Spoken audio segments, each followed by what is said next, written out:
ഞാൻ ഗീബത്തൊന്നും പറയുന്നില്ല എന്നാണ്. എന്താണ് ഗീബത്ത്?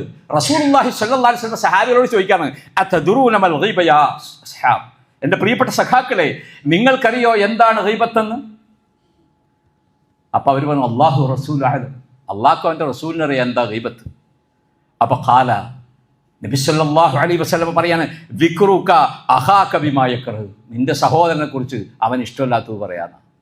സഹോദരൻ വെറുക്കുന്ന, ആഗ്രഹിക്കാത്ത, ഇഷ്ടപ്പെടാത്ത, അവന് വിഷമങ്ങൾ ഉണ്ടാക്കുന്ന, അവൻ്റെ മനസ്സിൽ ബുദ്ധിമുട്ടുകൾ സൃഷ്ടിക്കുന്ന വർത്താനവും കാര്യങ്ങളും എന്തൊക്കെയുണ്ടോ അതാകുന്നു ഗീബത്ത് എന്ന് റസൂലുള്ളാഹി സ്വല്ലല്ലാഹു അലൈഹി വസല്ലം. ഇഷ്ടമില്ലാത്ത പറയാം. അപ്പൊ സഹാബികൾ ചോദിക്കുന്നുണ്ട്, പറഞ്ഞ കാര്യം അവനിലുള്ളതാണ് എങ്കിലോ? ന്യായമായ ചോദ്യമാണ്. നമ്മളെപ്പോലെ പച്ച മനുഷ്യർ അന്ന് ജീവിച്ചിരുന്നു എന്നതിൻ്റെ തെളിവാണ് ഈ ചോദ്യം. എന്ത്? അവൻ്റെ ഉള്ളൊരു കാര്യമാണെങ്കിലോ? അങ്ങനെ പറഞ്ഞപ്പോഴാണ് റസൂൽ പറയും, നീ പറഞ്ഞ കാര്യം അവനിലുണ്ടെങ്കിലും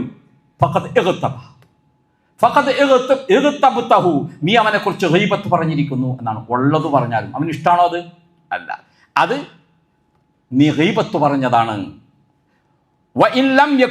ഇനി ഇല്ലാത്തതാണ് എങ്കിലോ ഫഖദ് ബഹത്തഹു എന്നാ പറഞ്ഞത്, നീ അങ്ങേയറ്റത്തെ അപരാധം അവനോട് ചെയ്തിരിക്കുന്നു.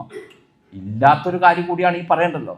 മനുഷ്യ ജീവിതം എന്ന് പറഞ്ഞാൽ തെറ്റുകൾ സംഭവിക്കാൻ, ന്യൂനതകൾ സംഭവിക്കാൻ, അപകടങ്ങൾ, കുഴപ്പങ്ങൾ, അതുപോലെ തന്നെ അപാകതകൾ, ഇതൊക്കെ സംഭവിക്കാൻ സാധ്യതയുള്ളതാണ് മനുഷ്യൻ്റെ ജീവിതം. ആ ജീവിതത്തെ സംബന്ധിച്ച് ഉള്ളതാണെങ്കിൽ പോലും അവൻ ഇഷ്ടപ്പെടാത്തൊരു കാര്യം മനുഷ്യരോട് പങ്കുവച്ച് നടക്കുന്ന ഗീബത്തിൻ്റെ ശീലത്തെ നബി സല്ലല്ലാഹു അലൈഹി വസല്ലം ഇവിടെ വിലക്കുകയാണ്.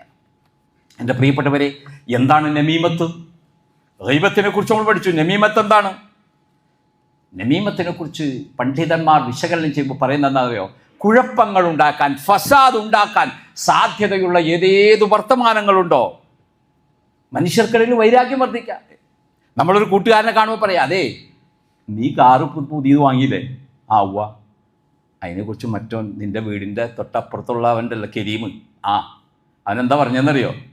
നീ അത് ഭയങ്കര പൊങ്ങച്ചം, നിനക്കിപ്പോൾ അത് വാങ്ങേണ്ട കാര്യമൊന്നും ഉണ്ടായില്ല, നീ കിബിറ് കാണിക്കാനും പൊങ്ങച്ചം കാണിക്കാനും വലിയ വലിപ്പം കാണിക്കാനും വേണ്ടി വാങ്ങിയാണെന്നാണ് അവൻ എൻ്റെ കണ്ടപ്പോൾ പറഞ്ഞതാണ്.